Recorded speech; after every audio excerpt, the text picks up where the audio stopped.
Selon les CDC, Centers for Disease Control and Prevention, 85 000 personnes subissent une crise cardiaque chaque année aux États-Unis.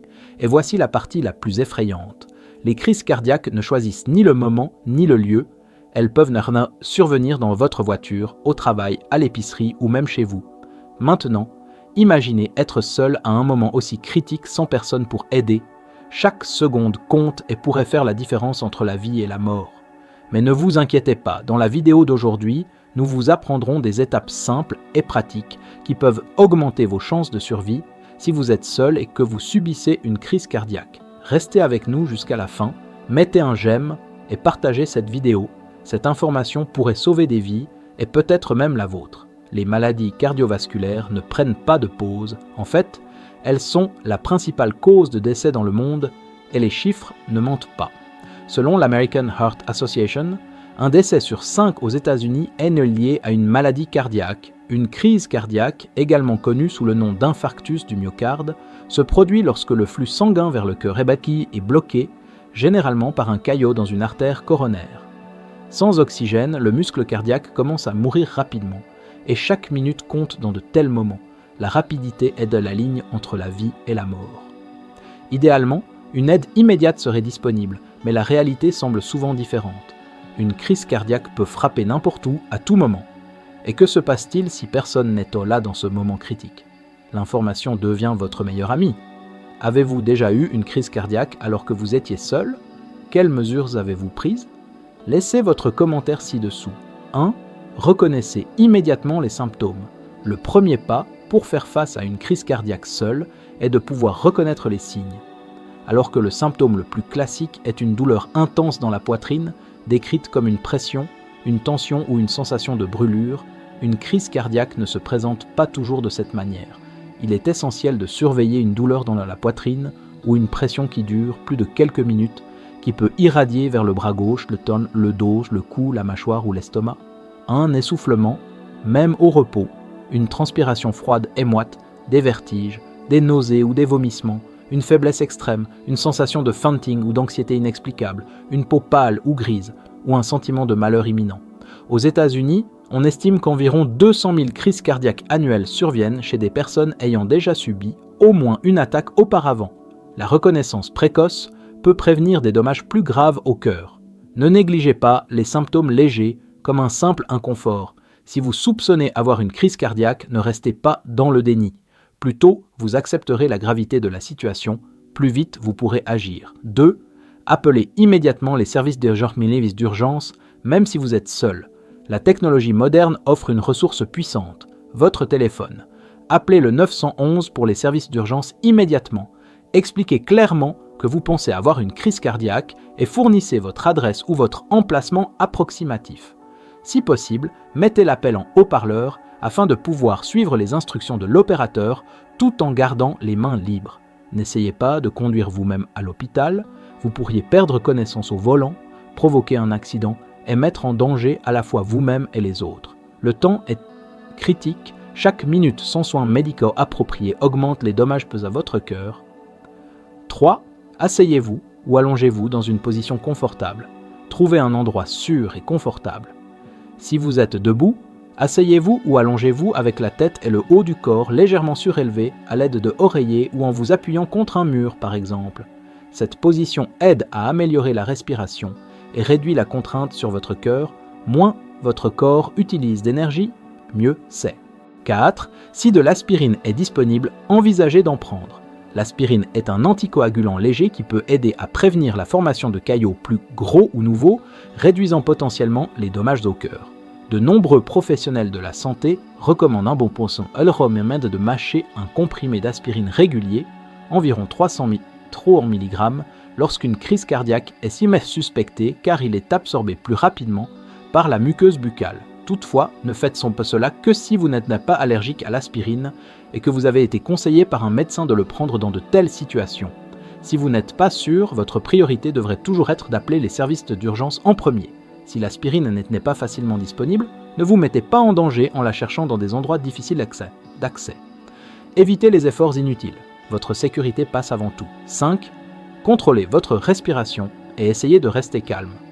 Rester calme est un défi immense lorsque votre cœur souffre et que vous êtes seul, mais la panique augmente le rythme cardiaque et la pression sanguine. Exactement ce que vous voulez éviter pendant une crise cardiaque. Essayez de respirer lentement et profondément. Inspirez par le nez, comptez jusqu'à 3 et expirez par la bouche. L'American Heart Association souligne l'importance de l'autocontrôle dans ces moments. Des techniques simples de relaxation mentale, comme se concentrer sur un point fixe dans votre environnement ou répéter mentalement un mot apaisant, peuvent être utiles. Réduire le stress interne aidera votre corps à utiliser moins d'oxygène, facilitant ainsi le travail de votre cœur. 6. Évitez les efforts inutiles. Cela peut sembler évident, mais cela vaut la peine de le souligner. N'essayez pas de vous lever pour saisir des objets éloignés, de monter des escaliers ou d'effectuer une activité qui augmente l'effort physique. Chaque mouvement supplémentaire demande plus d'oxygène et d'énergie à votre cœur déjà affaibli. Restez aussi immobile que possible, dans une position confortable en attendant de l'aide. Si vous êtes dans un endroit dangereux, comme sous la douche ou à l'extérieur dans la cour, déplacez-vous lentement vers un environnement plus sûr, mais faites-le avec un effort minimal. Votre priorité est de conserver de l'énergie et de réduire la contrainte sur votre cœur. 7. Si possible, desserrez les vêtements serrés. Tout ce qui restreint la respiration ou la circulation sanguine doit être enlevé. Desserrez les cravates, les cols, les ceintures et les soutiens-gorge serrés. Moins il y a de restrictions, mieux c'est pour la respiration et la circulation sanguine. C'est une étape simple, souvent négligée. En améliorant le confort, et vous réduisez la sensation d'étouffement, aidez à maintenir le calme et faciliter une meilleure oxygénation du corps. 8. Ne mangez ni ne buvez rien pendant une crise cardiaque. Évitez de consommer de la nourriture ou des boissons, à moins que les intervenants d'urgence ne vous le spécifient. Boire de l'eau ou manger quelque chose pourrait augmenter le risque d'étouffement si vous commencez à vous sentir nauséeux ou à vomir. Moins vous introduisez de variables dans la situation, mieux c'est.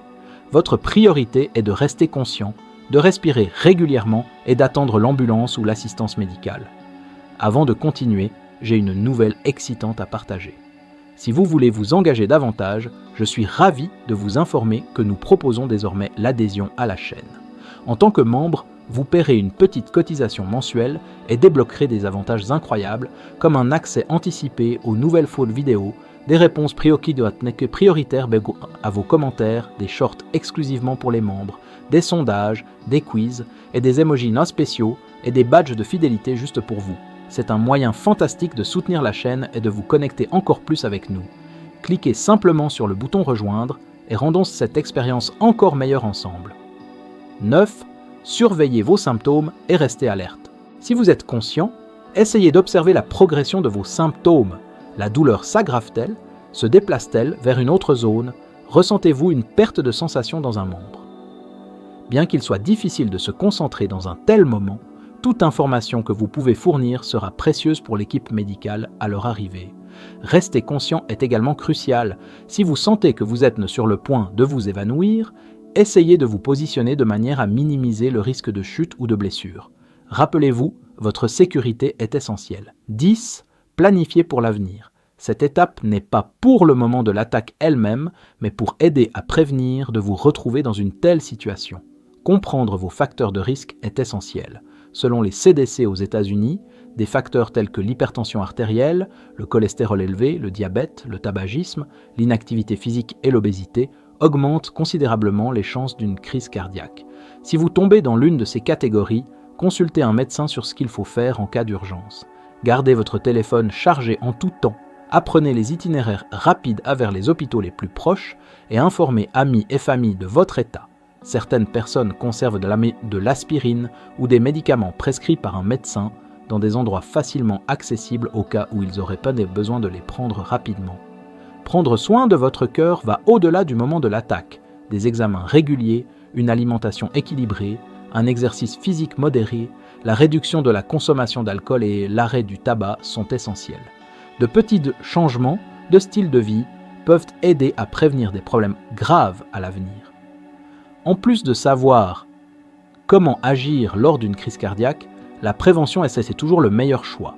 Aux États-Unis, de nombreuses initiatives visent à sensibiliser aux habitudes saines, telles que le maintien d'une alimentation équilibrée, la gestion du poids, la réduction de la consommation de sel, de sucre et de graisses saturées, et bien sûr, la pratique régulière d'une activité physique.